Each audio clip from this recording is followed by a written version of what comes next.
Welcome to Sunrise Life, the podcast where we have deep conversations with fellow models. Today, I have Muscle Marilyn on the line. Say hello. Hey, Christy. Thanks for having me. How's it going? It's going great. Just sitting here on my couch, staring out the window and looking forward to going down the rabbit hole with you. Yeah, I'm sure there's a lot to touch on. Yeah. So, geez, I think I'll let you take the wheel because I know that I met you years ago before your transformation into getting deep into fitness, but you were doing some modeling when I first met you as well. But I would like to know how you first got into modeling and then how it transformed into fitness modeling and then where you are now. Yeah, cool. Yeah, I think, God, we did meet when I was kind of first pushing the modeling.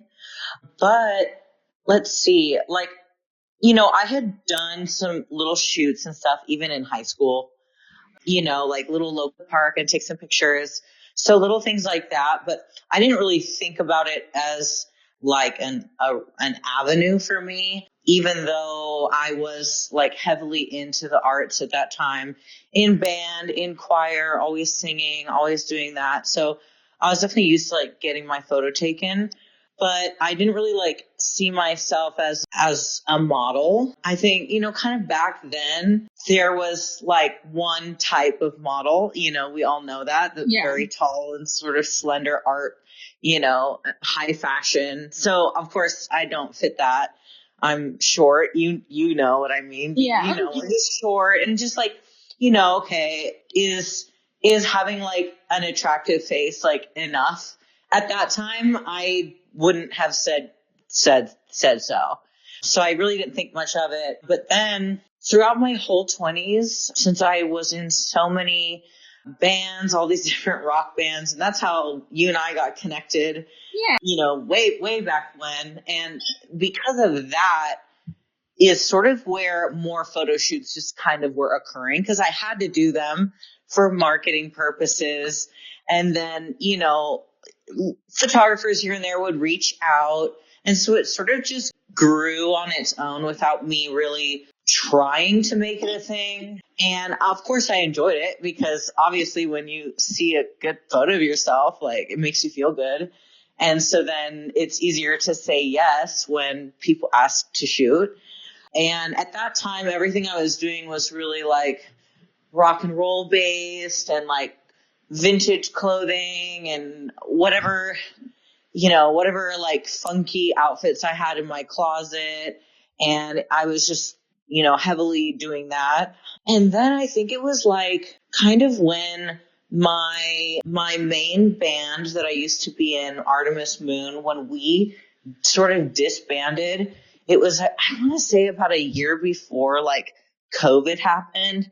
And then that year after, I just kind of did a deep dive and was doing a lot of photo shoots for that year leading up to COVID. And that's when I was living in Seattle. So I just kept connecting with different photographers. And I had a couple photographers that I worked with that were really good and made me look really good. And so that was the first time that had happened where the shots were really beautiful. And I was like, oh, maybe I could kind of do this. And then obviously COVID happened and that was pretty weird, obviously. Yeah. And And at that time I lived on my little boat. So I had 1947 Ed Monk wooden yacht and I lived on there. And so that's kind of when I started, I joined my OnlyFans and started to put content on there. And then even though you were not really supposed to meet up with people, I did meet up with some photographers during COVID to keep shooting and some other unconventional things. I think I did one of those FaceTime photo shoots or something. It didn't really work out. But so all of that background was going on. And then kind of right at the end of COVID is when I really hit my weightlifting journey. So prior to that, I was very athletic and doing a lot of running. And so I was pretty slim. And so that's why I felt like it worked well with the types of photography that we were doing.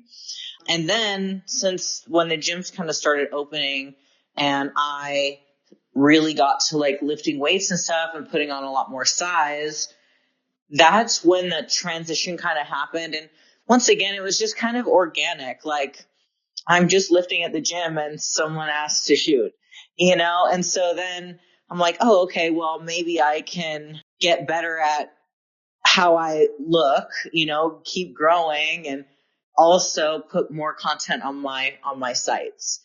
And so it kind of just grew from there. And then last year is when I kind of really decided to like try to do it full time, not just try, like to do it full time. So that's when I moved away from Seattle and moved to Las Vegas so that I could get more opportunity and have a wider audience of people who are into the muscle look and be closer to photographers and other creators doing the same thing I'm doing so I can collaborate with them easier. And I was right on the money with that one. So now I'm like full time doing it, which is really cool. Heck yeah, that's so awesome. And, we've linked up a few times along the way and, done some fun shoots like the little girl versus big strong woman sort of like carry me type of a thing. And that totally caters to a niche audience. But like, we know that y'all are out there loving the goddess content. Yeah, the people that love it, love it. And I mean, I get it. Like the juxtaposition is visually, aesthetically pleasing. It's sort of cute and silly, but it also like, it evokes some emotion, I think, for some people. And yeah, it's definitely niche, but never would I have known like 10 years ago that was even like on the horizon or even a thing. And now that I'm in this world, I'm like, oh wow, like you can really, there is so much content to be made in this little fetish that people like just love it. So, and I enjoy making it. So it works out. So prior to moving to Las Vegas, you mentioned that moving to Las Vegas was kind of like the time that you transitioned into full-time content creation, modeling, etc. But prior to that, when you were still in Seattle, like what was your other job? Yeah, so I was thinking about this before we started our call, and I did a lot of different jobs. I worked at a catering company, like in the office. I worked as the caterer, like doing, physically doing the food and serving. I worked in a lot of restaurants, lots of restaurants, probably 10 or more restaurants in my lifetime. And I was always hustling and trying to, trying to like fit in with a particular mold and like, but then not having any real time for myself or to do what I wanted because it requires a lot of energy to do those kinds of jobs. You're on your feet all day, you're running around and like, you're not just working like an 8-hour shift. It's 12 and 13 and 14 hours, depending on what's going on.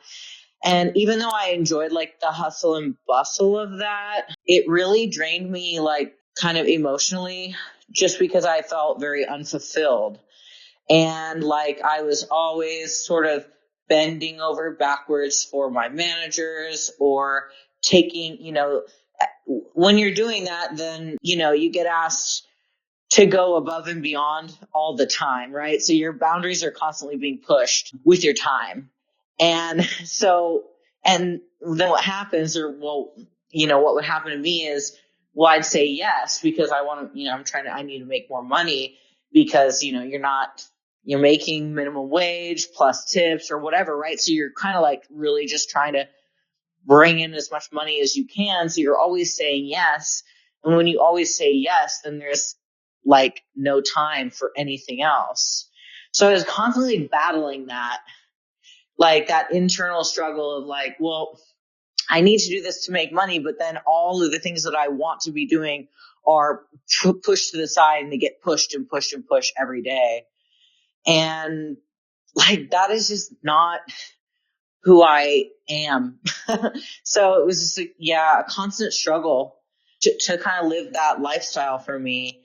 And so, but then there's also the fear of like, okay, well, if I really make the transition and say I'm a full-time creator, well, there's no, what's the plan B? Like what's what's there if I fail, So of course I battled that too. And I think that's what like took me so long to really fully buy into myself. Right. There's a level of fear that you just kind of gotta get over it to do it. Yeah. I remember having that for myself too, like moving from having another job into completely being freelance. It's definitely a scary shift. It's really scary. It's really scary. And it's also like, I feel society doesn't want you to do it. Yeah. So it's like, sometimes I think that too. I'm like, well, society and also family, sometimes my family hasn't been very supportive, nor do they fully really understand what it is that I do anyway. Yeah.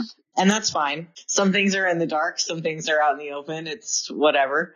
But there's sort of like, that challenge of like explaining yourself to whether it's to your family or to the outside world that doesn't really know exactly what it takes or what you're doing or how you're generating income, even though it's none of their business. Mm-hmm. But it's still a challenge, right? And some of the fear that I had was like, I don't want to have to explain myself. And I kind of just had to get over it. And now that I'm like fully doing it, it's working and I have some relief. Like now I don't care, but it took time to get here where I could feel like that. Yeah. Plus, you're now like part of various communities of other people who are also doing basically the same thing, right? Yeah, it's incredible. And that was like a huge reason for the move to Las Vegas. Just as I knew that there were other muscle creators, muscle girls out here. And then there's even more of a community than I expected.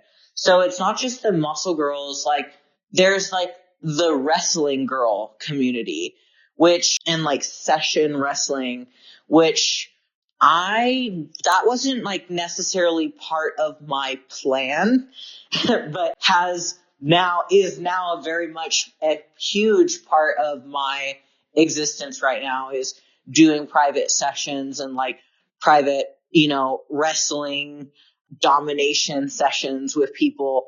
And even though that was technically available in Seattle and I knew about it, the community is way smaller than out here. And so I knew that moving to Las Vegas would have opportunity for me that I would never have, that I couldn't even imagine. Right. And I was right. So that's been huge. And like, it's really validating to have like a group of creators and girls that are doing the same thing, like in the same city. And so even though like I'm not like best friends forever with each and every single one of them, like we are all chatting all the time about different things, like, sending each other, hey, what do you think about this? Or what would you charge for this? Or like, hey, like, how do you set this up in your OnlyFans? It's just like these little questions that like, just to have that like network is huge. And like, it's right here for me. It's really, really great. Really That's validating. awesome. That's Yeah. awesome. Yeah, like being part of a community really does like enhance the industry when you are a freelancer, because you're really like, without having other people that are doing the same thing that you could talk to, you're really just on your own. And like, I mean, I was on my own for a long time before social media became more prominent, and now that it has, it just really connects people. Like we were all like as traveling freelance models, just kind of on our own, like figuring it out for a long time, and working with people that might have been dangerous. And now that we can talk to each other in all these group chats and stuff, like we can share information and really avoid certain negative situations that we wouldn't have known about if we didn't like get connected on social media. So it's pretty great. Absolutely. Yeah. I'm with you there. It's huge. This website that I'm on called Session Girls has girls from all over the globe who are on it, who are models and do these private sessions. So I'm on there and we have a group chat. Sweet. And it is incredible because like sometimes things happen and, you know, we have a really good idea of like, we have our own little quote unquote blacklist. We know who the time wasters are. We know who the people are that are being shady. Yeah. And then we also kind of know who is legit. And then even just, you get requests on your Instagram and your email to do things, right?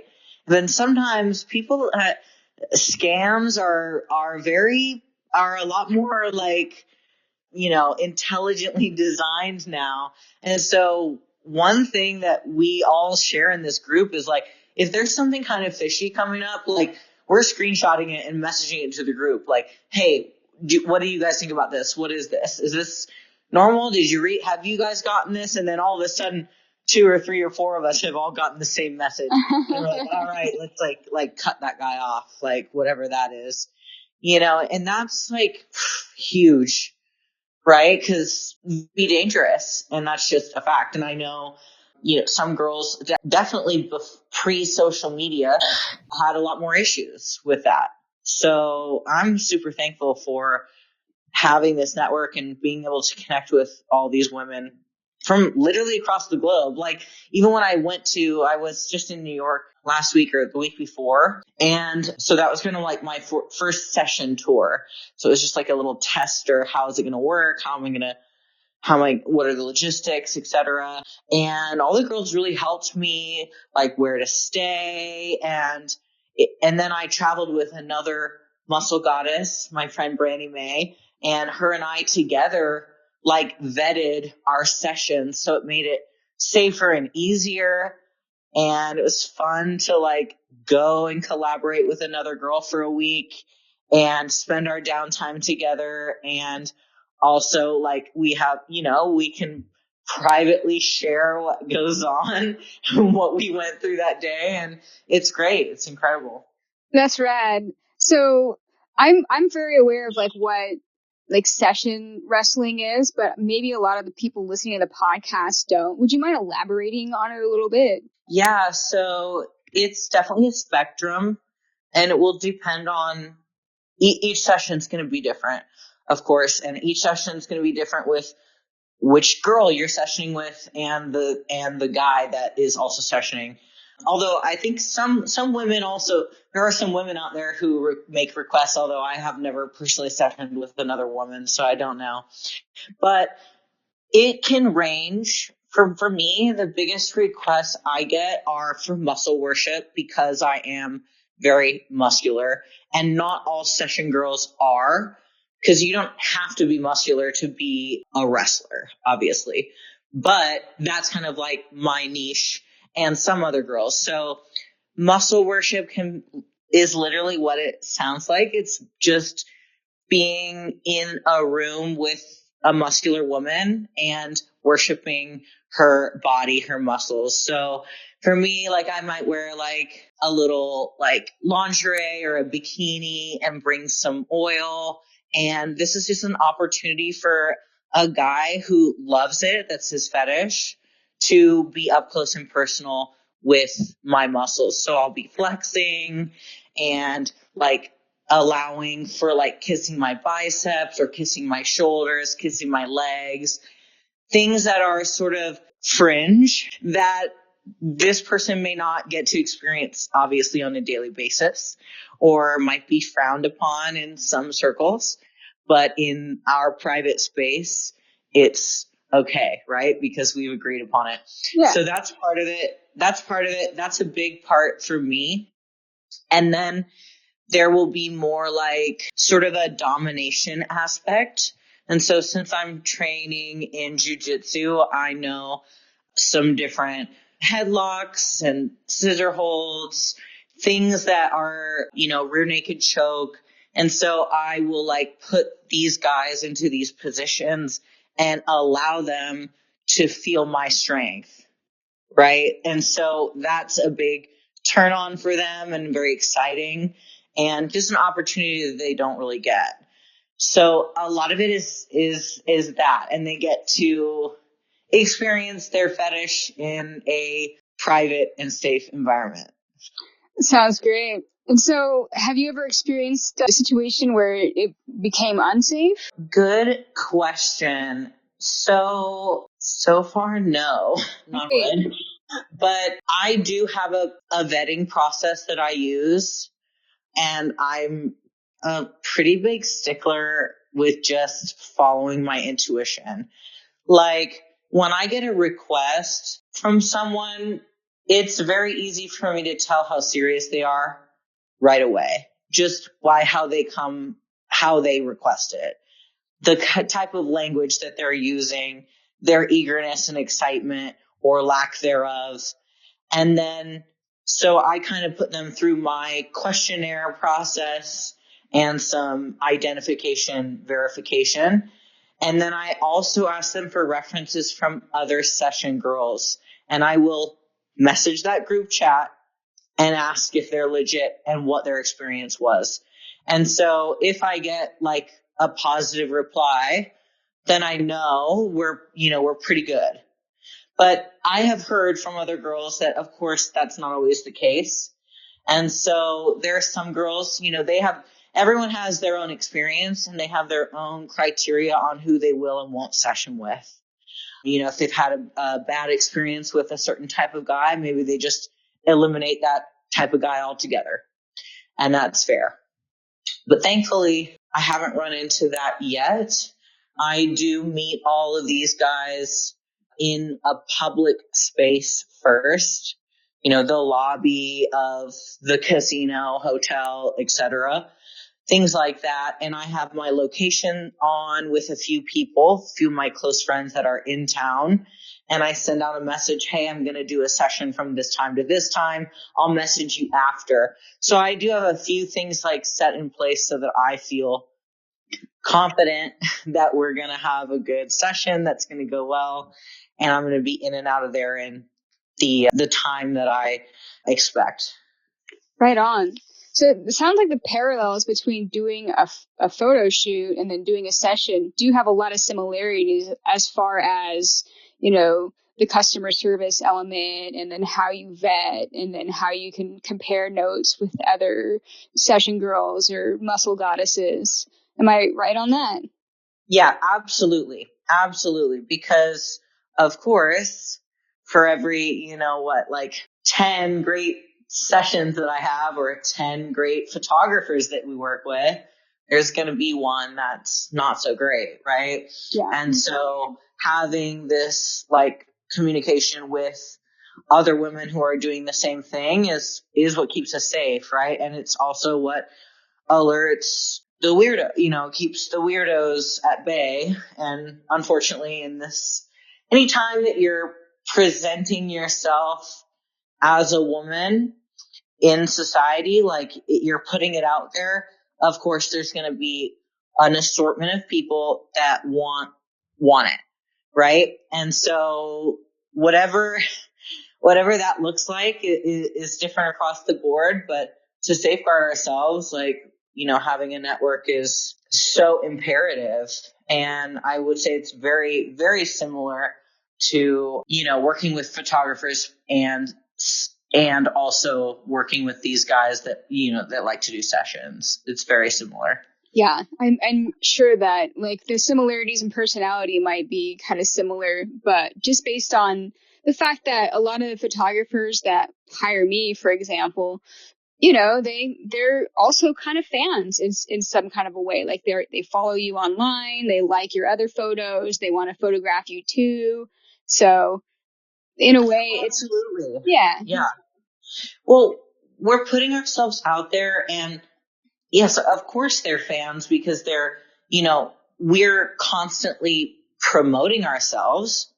That's how we grow as models or session girls or content creators or whatever, or all the above. So we're putting out this content and it looks very exciting to people, right? They want a piece of it. They want to, how do I get involved? How do I get close? And so there sometimes is a line, on how close and how, different people's backgrounds and all sorts of things, that can make it very kind of complicated and complex, right? right. Yeah, no, Yeah. I know exactly what you mean.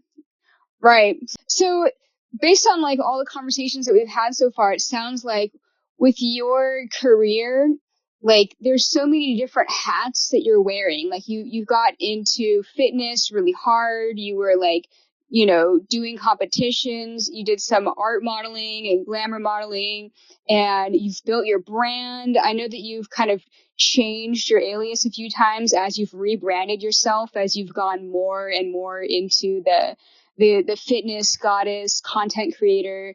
You started your OnlyFans. You're doing sessions now. You're involved with these companies in Las Vegas and these communities. Like I feel like there's just an ocean of like different things that kind of come together to be your career. Yeah, absolutely. And there's more out there that I don't even know yet, like that I haven't even tapped into. Right. And so these are just the things that are working now. And like every day I'm working on them to get better at presenting it in the way that I want and capturing the opportunities that come.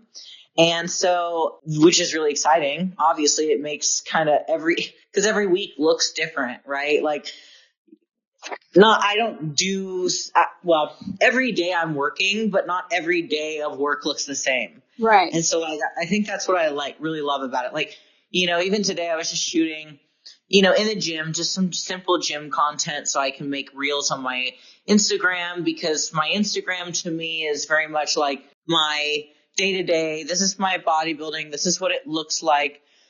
But it's all funneling into my OnlyFans, and it all is attracting people that would want to session with me or would want to collaborate with me on some other artistic level. And so it's like the day to day is all different. And so who even knows what opportunity there is to come?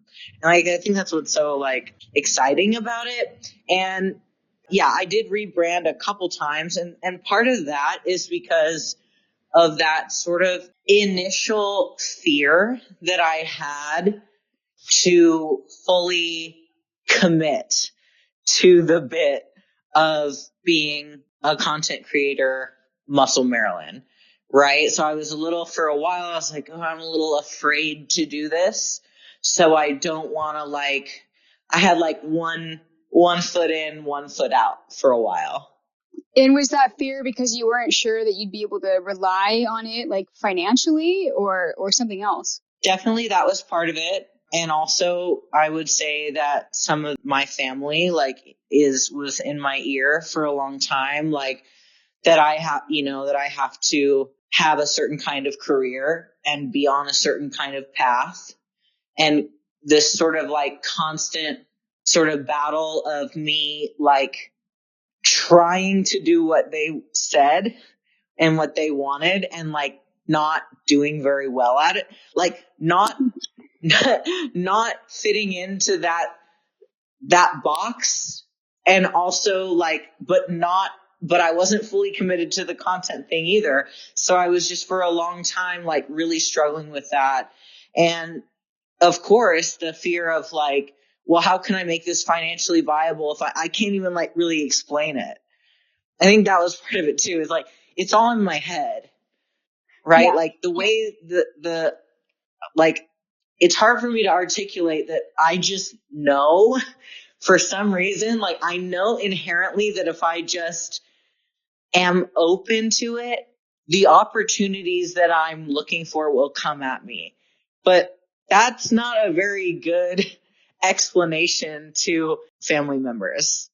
It's crazy, like thinking about all this, because as I'm like visualizing you and like how physically strong you are, like physical strength, but like lifting like hundreds of pounds of stuff and like showing these huge muscles, like I get this sense of like just, you know, power and like you having control over yourself. But just like anybody else, you also deal with like family bullshit and like pressure and like what do I do with my life? And it's not all just like getting stronger just because your body's physically stronger. Yeah, of course. And like a lot of the strength is like literally figuring out how to like believe in yourself. Like, right? So even though I look the way I do right now, there's still part of me that feels like I look and was, 10 years ago or 15 years ago when I was very small physically and small mentally and spiritually. I'm still, cause I'm still her too, and so there's always this sort of like, I have to remind myself where I'm at and how far I've come. And some days that's very easy to do. Some days I'm like, look at me. I look huge. I'm so strong. I'm like, I'm an entrepreneur. I'm financially independent. I'm doing it. I'm doing the thing. And then other days I'm like, maybe like I'm in a couple days of creative rut, or I got a little bit stressed out or whatever, or I had a weird phone call with, someone in my family or a friend, and then maybe they said something and made me think, oh, maybe I'm not like doing the right thing. Maybe I'm not on the right path. Oh no, and then, I have to battle with that too. And I think we all do to an extent. It's like, it's scary to go out on a limb Yeah. and like 100% buy into yourself. I mean, most people wouldn't. Most people don't do that. Yeah. Yeah, true that. I struggle with that a little bit. Fortunately, my family, you know, they just had to get over it over time. And, you know, it sucks, but I mean, some people are completely estranged from their family as a result of being a content creator, being a nude model or whatever, because their family just doesn't want to accept that you're just not going to work at the post office or whatever. Yeah. And I mean, I still sort of tiptoe around what it is exactly that I do, just because it's hard to explain. Yeah, right. It's And hard then, to explain. like, my dad told me that, you know, he wanted to be able to explain what I do to his friends at church, and he couldn't really do that. So I have Yeah. tried. I know that he's trying to understand always, but there's times that he just like, you know, he's awkward. You know, my dad's a very like conservative Christian guy, and so for him to be attempting to explain what I do for a living to people, you know, it's hard for him. So like I try to like provide him with the tools, but obviously, you know, I don't know if my dad knows what OnlyFans is, but I don't feel like I need to try to explain that to him. I just tell him I do artistic modeling and people hire me because they want to create photos with me. So I guess it's kind of, you don't want to freak your family out and make them feel like you're in danger, which I guess it's really hard for them to wrap their mind around the safety of like your network and everything. Yeah. And I mean, it does just come down to like that they want us to be safe.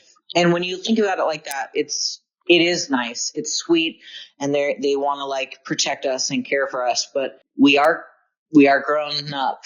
So, and I kind of tried to explain this like to my uncle, like, I don't know, it was like a few months ago, because he asked me, well, who's Muscle Marilyn? And I was like, it's my brand. It's me, it's me online, and it's what I do online. And well, how am I supposed to explain that to your aunt? And he said, I said, well, I was like, I know you don't know me very well, but I know that I've never been very conventional. So this should not surprise you. So that's kind of how that conversation went. And that's how we left it. And, here we are. And it's like, it really is true though. Like, even when I was so young, like, I just never really fit into the mold. And I always felt very like outside looking in, but really trying to be in. Yeah. Really, really trying. And I mean, I think a lot of us feel that way or go that way. And then, and I listened for many, many, many years. I tried to do all the things that everyone told me to do, but it was a battle, like inside myself. I was like, this sucks. I don't want to work in a restaurant forever. Cause there was like an opportunity that I had. I used to work at the top of the Columbia Tower Club. Cool. Which was a beautiful restaurant up there. It's a members only club in Seattle. And I got this great serving position. And of course, I'm good at that job. I'm good at talking to people. When you get in that server brain and your brain is like on fire and you can just remember everything, you can recall everything, and you're in the weeds and everything's happening so fast, you can just do it. And I'm really good at that. But the toll that it takes is it takes everything out of you. And there was this opportunity that came. My manager at the time wanted me to become his assistant manager. And so he presented that to me, and I really thought about it. Of course, I could be the assistant manager at the Columbia Tower Club and then eventually the manager, and then, whatever else comes after that. And then, but then I watched how he was always there, like all the time, like every single shift. Before we got there, after we left. And I was like, I'm already spending too much time here. I already can't get these things done that I need to get done for myself. I already am scheduling photo shoots in like these tiny little windows of time that I have, like on one day a week, or like, I'm already not getting in my full training session. I'm already struggling to cook all my meals for my meal plan. It's already too hard, and I'm not even I'm at the bottom of the ladder. So I don't know. At every turn that I've gone, like something has continued to push me on the path that I'm on. Something inside me has like not allowed me to take these sort of quote unquote more professional, more inside the box opportunities that have been given to me, because they're not me. It's not authentic to me. That's awesome.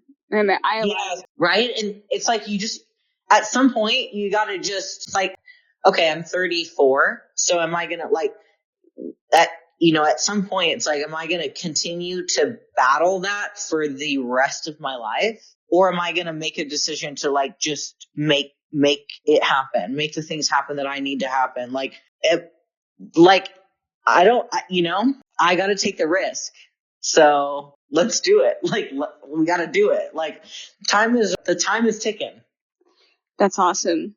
Yeah.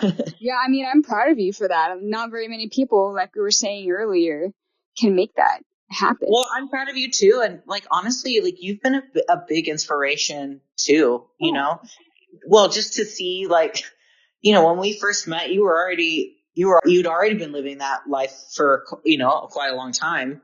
And I remember just early on in our conversations, like just asking you little things. Well, how do you run this? Or how do you do that? And, I was still kind of like 1 foot out, 1 foot in, but I was listening and watching.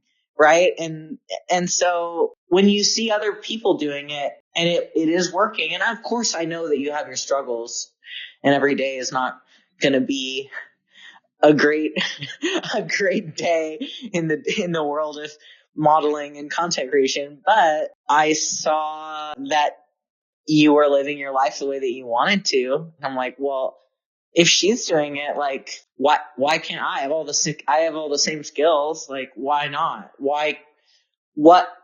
The only thing that's holding me back is myself because of my fear that society or family won't get it. Like, that's stupid. Like, that's sort of dumb when you think about it. I love that.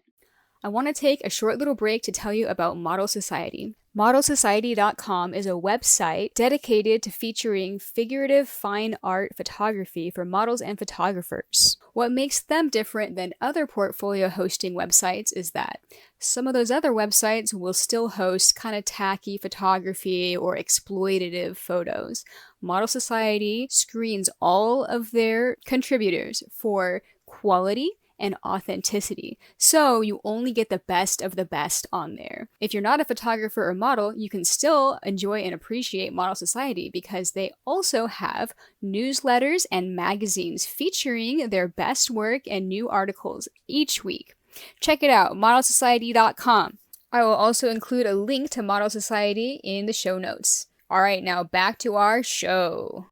Yeah. I'm going to do a quick reroute because there's a few topics that I want to bring up on the show that I ask everybody. The first one is, I call it the photo shoot fail of the week. It's an opportunity for you to tell a crazy story of something that happened to other experiences related to your career if it wasn't a photo shoot. But I'm sure you had an idea of what story you wanted to tell. What was one of your crazy stories? Yeah, I was thinking about that question. And I do have a photo shoot that was pretty crazy. So I was like scrolling through my phone for the photos. So this was like late October of 2020. So I was messaging with this photographer and he did like absolutely beautiful work, a lot of stuff on film. And so we got to talking, and of course, like, because of COVID-y stuff, we couldn't just shoot in a studio or whatever. So he was like, hey, I have an idea for like a waterfall shoot. And I was like, that sounds great. So, we planned this shoot. It was super early morning. You know those shoots where you're like up at 4 in the morning. And of course we want it to be a nude shoot too. So I packed only a few things. I brought like a little negligee type of thing and some it's like a silky robe thing. Like, that's it. And then I wore like hiking boots and sweatpants because I didn't think it was going to be very far. Okay. So we get up very early. We drive out to this shoot. We're having a good time. Obviously there's always sort of like, do you ever feel like when you meet a photographer or you meet somebody that you're about to work with for the first time, like, you're kind of on a date? You know what I'm saying? Yeah, it can be that way, especially if you're riding the car together for a while. Right. Like, you're like, you have to get to know them. But so I always have this sort of thing in my mind. He's great. And actually, I say actually, but like, this is not a creepy photographer story, but it's just something that's in my head every time I am going to shoot with somebody. I'm like, there's sort of this level of like, we're almost on a date. Anyway, so we get up super early. We drive to Wallace Falls outside of Seattle, and I'd never been there. And we park the car and we start to do this hike, and he's got all this camera equipment with him. We're going to shoot on film, but he has, a regular camera too and some lights. We don't really know what's going to be there. The day was pretty overcast because we're in the Pacific Northwest, but our thought was, it's October. And we got there early, so we thought there wouldn't really be anyone there. Well, we're wrong. The hike is pretty full. And so even though I think we got there, 6:30 in the morning. Wow. And then we're hiking, and it's quite a long hike. Okay. Like, I'm unprepared. And like, even though I'm athletic, I still, I'm trying to also look pretty. So it's not really ideal, but we're hiking. We get there, and I've never been to this location, and I don't even know that. I don't think he'd been there either, or maybe only once, so he didn't really remember. But when we get to like the top of the area where the falls are, there is a lot of rocks and you kind of got to scramble kind of a lot to get through these rocks and to get to the actual waterfall itself, which is what we were trying to do. So I'm scrambling, I'm half naked, and there's quite a lot of people around, and we're trying to like do this photo shoot, but obviously people are there to enjoy the waterfall. So we're kind of waiting too. We're like waiting, and I'm kind of like wrapped up in my blanket, and it's just like not ideal. And then finally we get this opportunity where like there's not as many people. So then the idea is like, okay, I'm just basically going to strip down. We already ditched the idea of going nude because there just were too many people there. And even though I wouldn't have cared, obviously they might have cared. So already that was a bummer because it would have looked really cool nude. But anyway, so, but it's freezing cold. Okay. It's maybe like, it's definitely between 33 degrees and 36 degrees. Oh my like, and the water is coming down and it's spraying everywhere because these falls are huge. There's a really, really big waterfall and we're just getting blasted. And I have to take my boots off. I can't run out there with boots. And then the framing of the photo itself, he actually had to be quite far away to capture the shot. So we couldn't have anything in the shot. So I'm walking across these like very uncomfortable rocks, barefoot, and it's wet and it's freezing. And I'm like, I'm starting to like not get any sense in my toes. He's yelling at me from across the way because it's a film camera. So I need to stand really still. So I can't really move and I can't really hear him at all.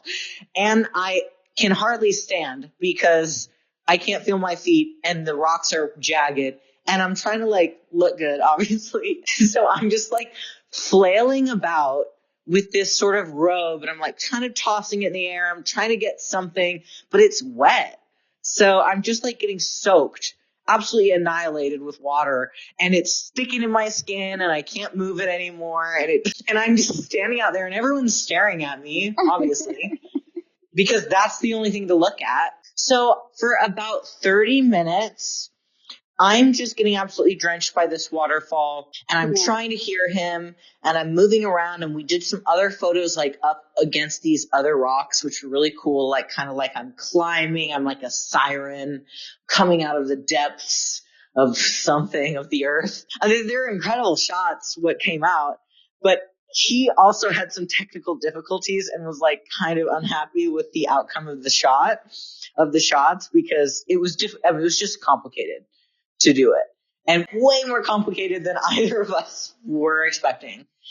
And so finally this shoot is over and I'm quite literally hobbling back to get to my shoes, which I've left now on the other side because, I've moved around a few times and I can't get there quickly because I'm absolutely drenched. I'm shaking.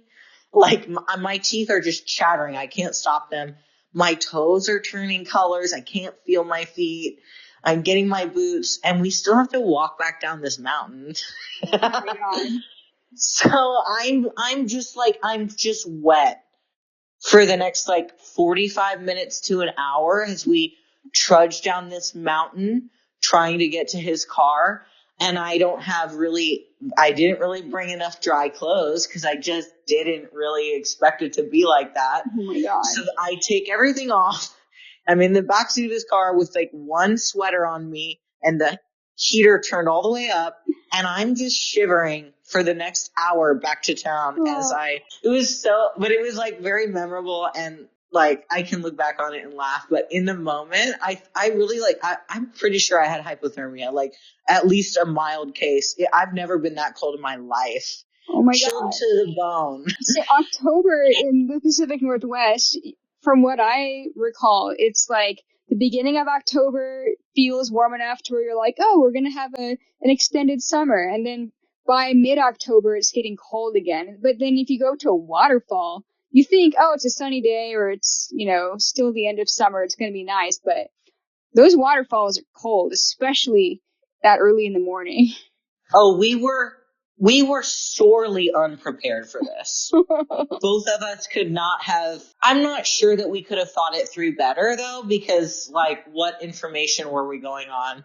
Unless he had like maybe a few days before scouted out the location just to like be sure. Yeah. But yeah. And you know, when you look at, you know, I remember when we looked on the map, like, oh, it's not much of a hike, you know, like both of us like, oh, that's fine.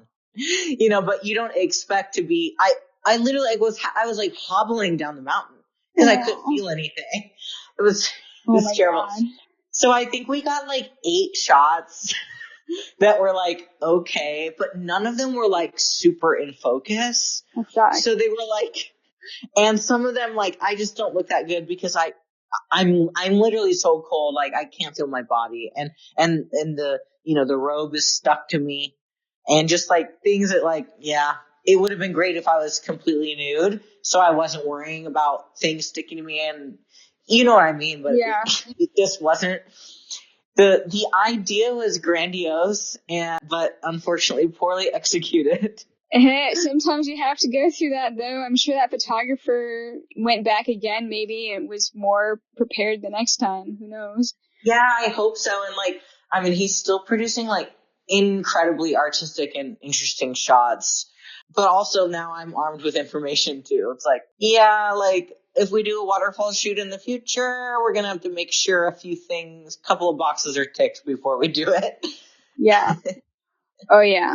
Yeah, having a nice big puffy jacket is really handy in those situations. You know what? You just gotta, like, that's why, like, anytime I go anywhere for any kind of shoot, collab, photos, video, whatever, like, I usually just bring my suitcase and it's full of stuff. Yeah. Because now I just know. Yeah. We all learn through experience. You just don't know. Bring a blanket and an extra set of shoes and socks. That's key. Yeah. Almost anywhere. And that's good advice. Always bring a towel. Always bring extra socks. Yep. All the above. I have another question that I also ask everybody on the show. And I call it the rising phoenix era of your life. Can you describe, and this can be related to your career or not, just anything.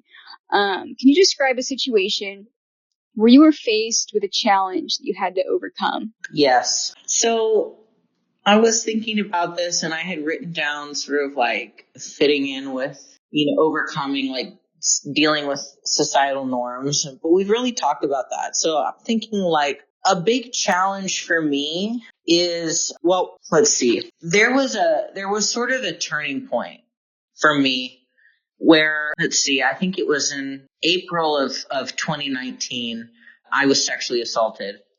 And that situation brought a level of myself out of me that I didn't expect. So prior to that, I was very, of course, still myself and fun. But, you know, I was really like trying still at that point to mold myself into this box.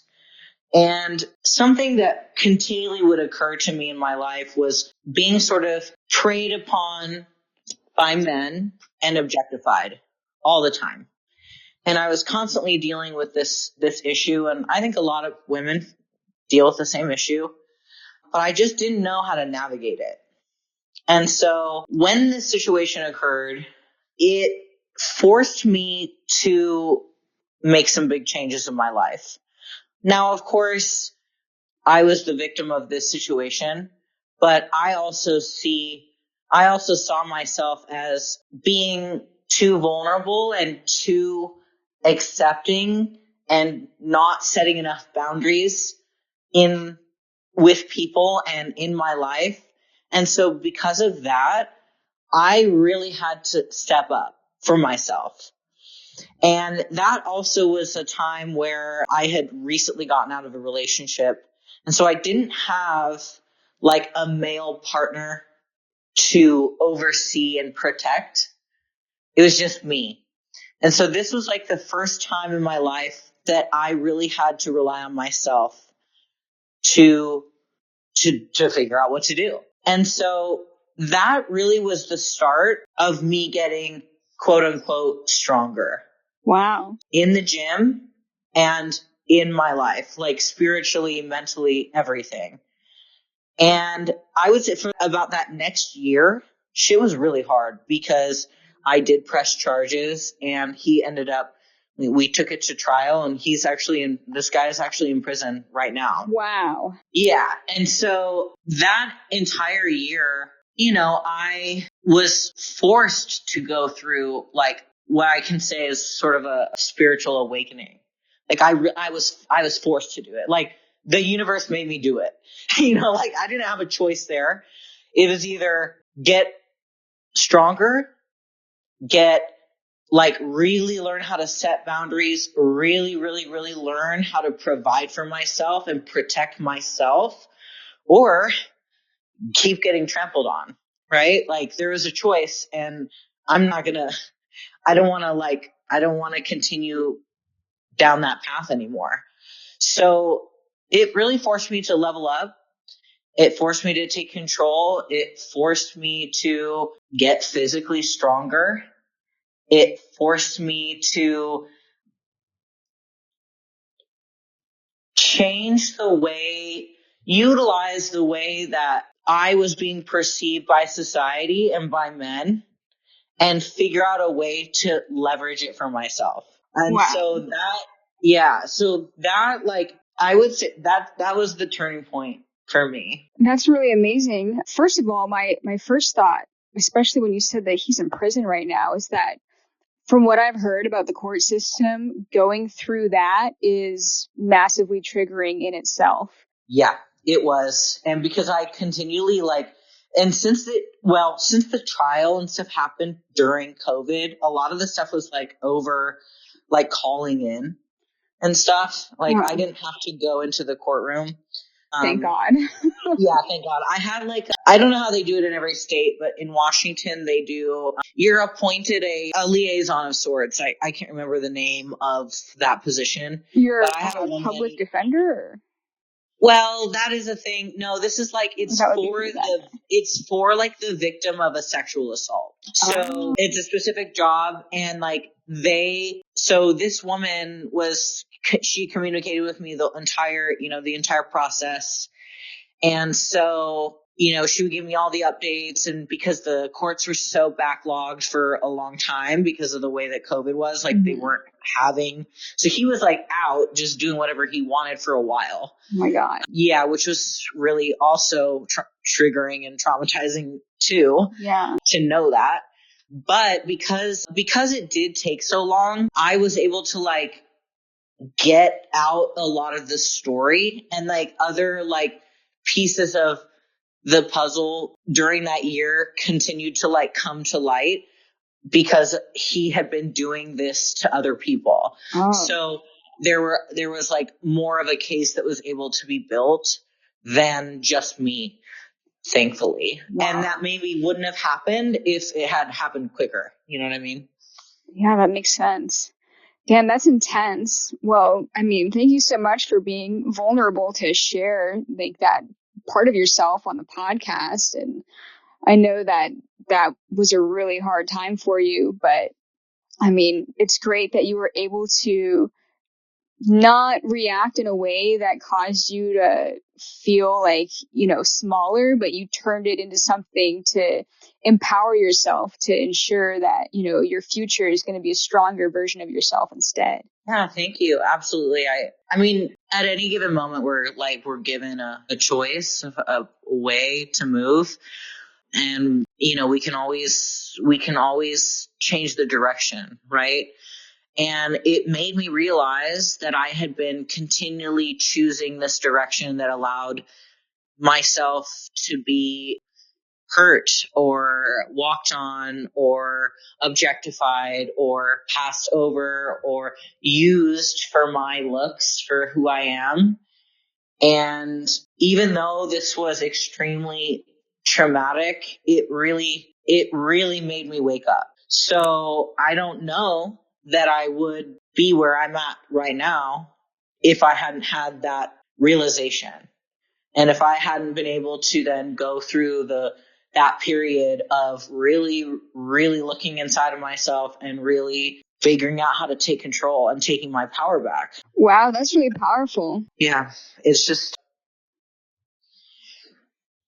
and not every, also, like, I have to say this too, like, there were a couple women in my life at that time that really helped me, because when it happened, I was afraid to go to the authorities. I almost let it happen. Wow. I almost allowed it to happen. And thankfully, I had a couple strong women in my life who said, no, you need to go to the police. And maybe I wouldn't have done that. And sometimes I think about that. Like, if I wouldn't have gone, like, I would be like I could easily see myself as the kind of person that would be out on the street, struggling with, I think about it a lot, like, continue to struggle with addiction and thinking and hopelessness.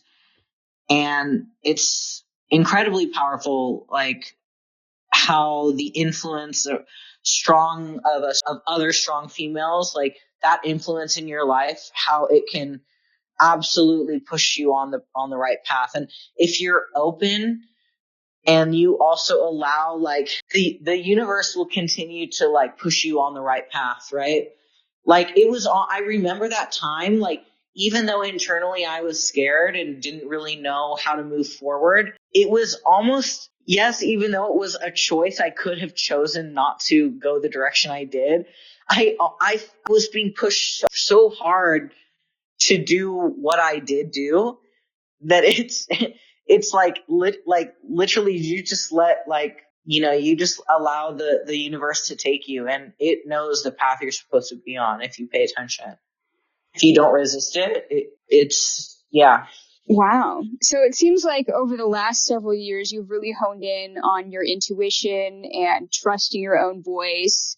And you've been following this to work on your career, to empower yourself, to strengthen yourself and your mindset and everything. Absolutely.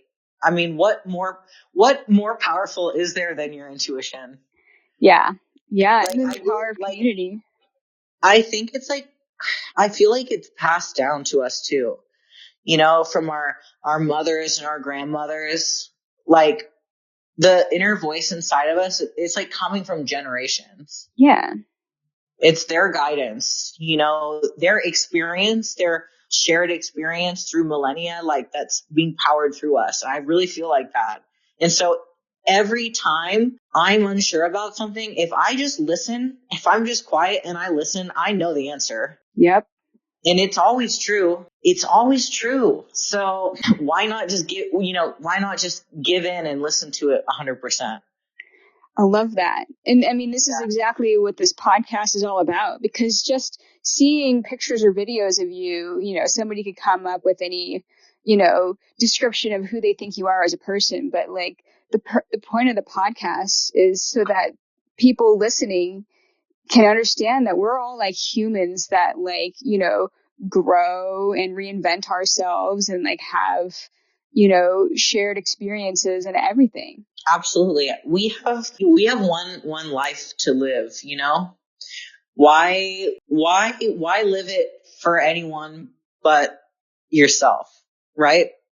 Like, what would the point be? Like, every time in my past that I've gone against myself, it has hurt me. Every time I don't listen to my intuition, it hurts me. And so once I really just allow myself to truly be authentic and really just follow myself, things have been really working. And, like, I can't say that enough, especially to other women or other creators or whatever your path is, like, whatever your heart is telling you. Like, if you're like, I used to be absolutely full of anxiety all the time. And of course, I still have some anxieties that never fully goes away. I think if you're, conscious being, we're going to deal with that. But yeah, the way that it has dropped down so much because I'm following my authenticity is incredible. Because I think, like, anxiety is almost there it's like, it's that voice telling you like, are you sure that this is are you sure you want to do that? Are you sure? Mm-hmm. Like, is that a good idea? It's like, well, when you know that you're doing 100% what your heart is telling you to do, then you really don't have to deal with anxiety like that anymore. Like, it used to be debilitating for me. Well, I was working jobs that made me unhappy, and I was like dating people that were making me unhappy, or putting myself into unsafe situations that was scaring me and making me unhappy.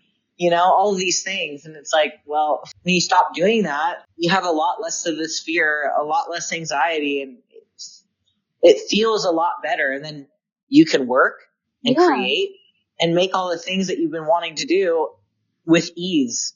And it comes naturally. That's what's so incredible about it. It's easy to create now. That's awesome. I'm glad that, you no longer are 1 foot in, 1 foot out. You're like both feet in. I think you gotta be, man. You gotta commit to the bit, and the bit is you. Yeah. It is you. Just commit. Do it. I love that. It's a good note to end on. We've gone a little bit beyond my usual hour, but I think that it was, really worth it. And I'm really, really grateful that you had the time to do this podcast episode with me, and you shared your story, and you were so vulnerable. And thank you so much, Marilyn. Thank you for having me. This was a really great conversation. I've been like smiling this whole time, and now I'm going to go on my little afternoon walk and just think about what we talked about. It was really great. Heck yeah. Cool.